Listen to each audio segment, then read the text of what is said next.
자기애라는 용어, 나르시시즘이라는 용어를 프로이드 스스로도 경우에 따라서는 초기에 한 얘기하고 중기에 한 얘기를 달리 쓸 수 있고 어떤 아티클에 따라 달리 사용할 수도 있을 뿐만 아니라 프로이드 이후에 정신분석을 공부하는 많은 학자들이 학파에 따라서 각각 다른 개념으로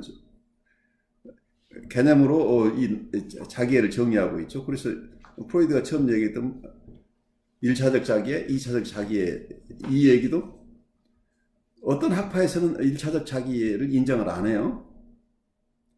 멜라니 클라인 같은 분, 그리고 어떠면은 본능 이론을 부인하는 쪽에서 1차적인 자기애라는 개념을 또 사용할 수 없겠죠. 그래서 크게 봐서 본능 이론을 인정하는 학파도 있고 본능 이론을 인정하지 않는 학파가 있죠. 근데 본능 이론을 인정하는 학파에서도 프로이드나 이고 사이칼라지 쪽에서 보듯이 1차적 자기애라는 걸 굉장히 중요시해서 그걸 2차적 자기애와 1차적 장애를 함께 쓰면서 계속해서 그 개념을 발전시켜서 환자들을 이해하려고 하는 이런 학파들이 있는가 하면 대상관계 이론 멜라니 클라인처럼 본능 이론을 인정하면서도 1차적 자기애라는 개념을 인정하지 않아요. 그러면서 어떤 면에서는 큰 차이가 나는 게 아까 원래 프로이드 시기부터 이 클래시컬한 전통적인 정신분석, 고전적 정신분석과 그 이고 사이칼라지스트, 자아심리학 쪽에서는 초기에는 아이가 태어나면서 대상을 인식하지 못한다고 봤어요.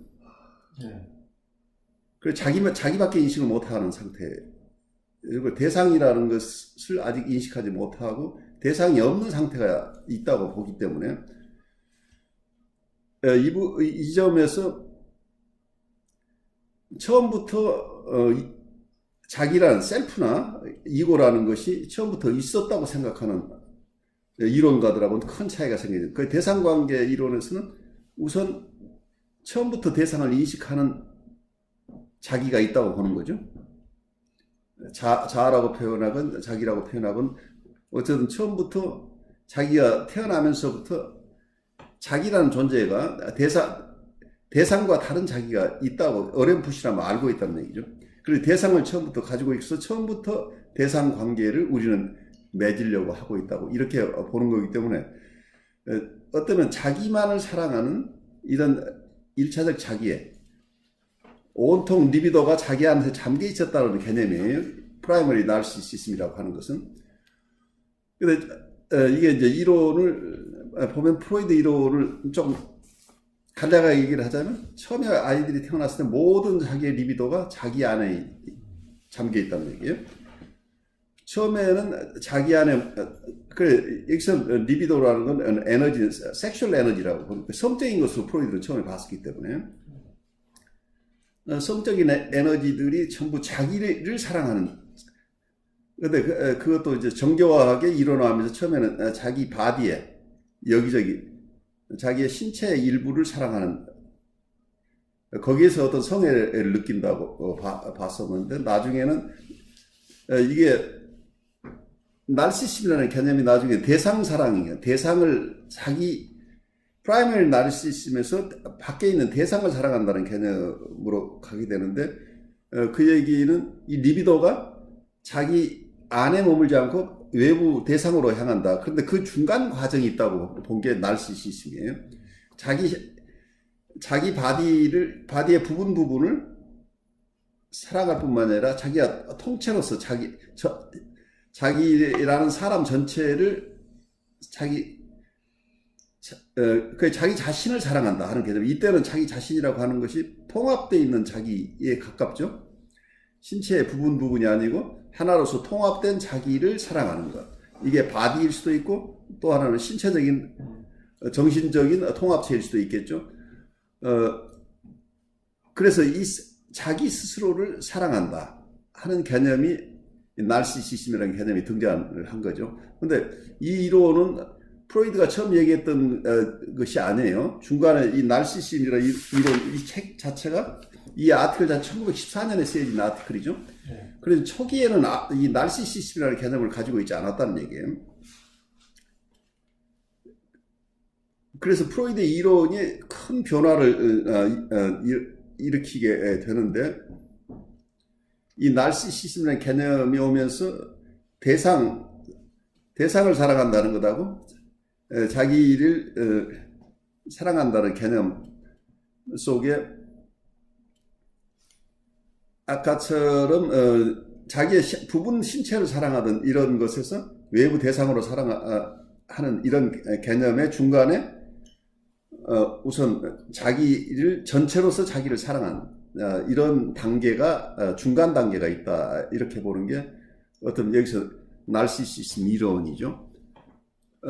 그래서 프라이머리 나르시시즘에서 자기를 사랑하는 이게 자기의 신체의 일부건 이제 나중에 이게 확대돼서 하나의 자기라는 존재, 자기의 어떤 통합된 바디건, 자기의 사이키건, 자기를 사랑하는 이런 리비도가 외부 대상을 향했다. 그럼 프라이머리 나르시시즘에서 세컨더리 이때는 사랑이 자기를 사랑하는 게 아니고 대상을 사랑해 아브젝트 러브가 되죠.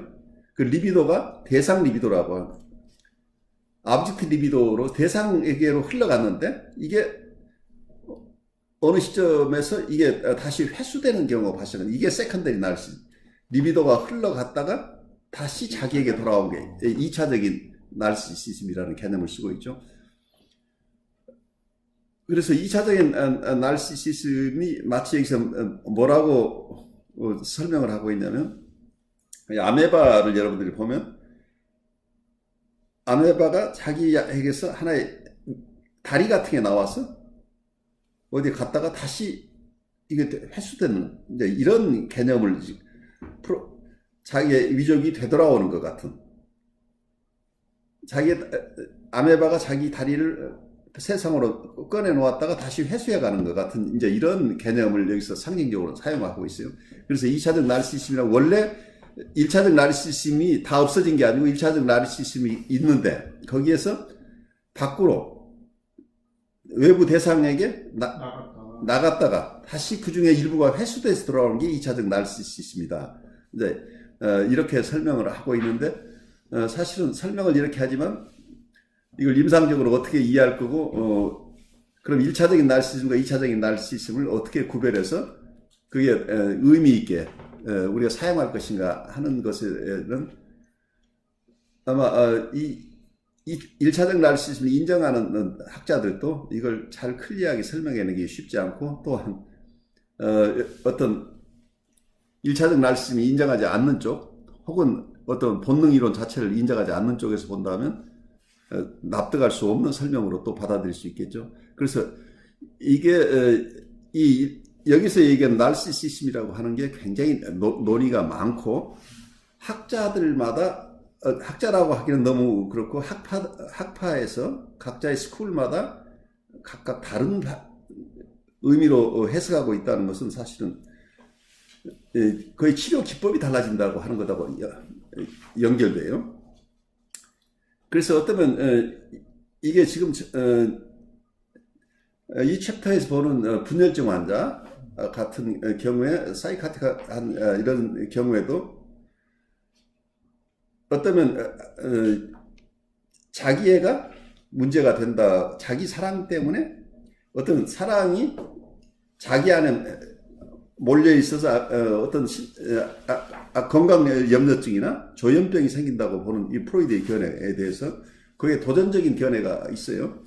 이건 이런 것은 리비도가 되돌아와서 리비도가 리비도가 이게 저수지에 고여 있는 것처럼 이렇게 쌓여 있어서 그것 때문에 문제가 된다고 보는 프로이드의 견해에 대해서 현대정신 분석의 스파티니스는 어떻게 보냐면 이런 환자들은 리비도 때문이 아니고 공격성 때문에 이 병이 났다고 보는 거예요. 그래서 어그레션이 자기를 향하고 있다고. 그래서 아까 리비도가 자기에게 돌아왔다는 개념인데 현대정신 분석에서는 리비도가 돌아왔다고 보지 않고 공격성이, 다른 사람에게 대한 공격성이 자기에게 되돌아와서 자기를 공격하고 있는 게 어떤 자괴적인 환자들이다, 이렇게 봐요. 그 공격성의 문제로 본다는 얘기. 하나는 리비도 이론이죠, 하나는 공격성의 이론이죠.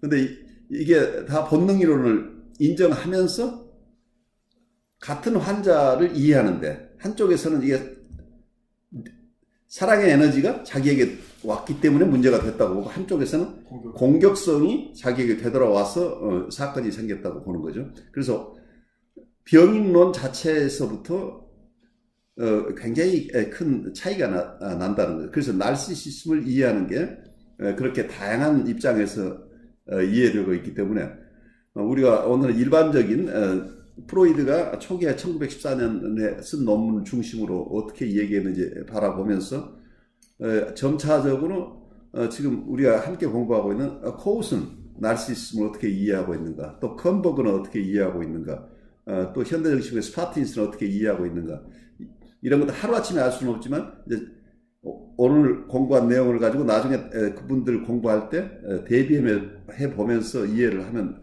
우리에게 큰 도움이 되겠죠.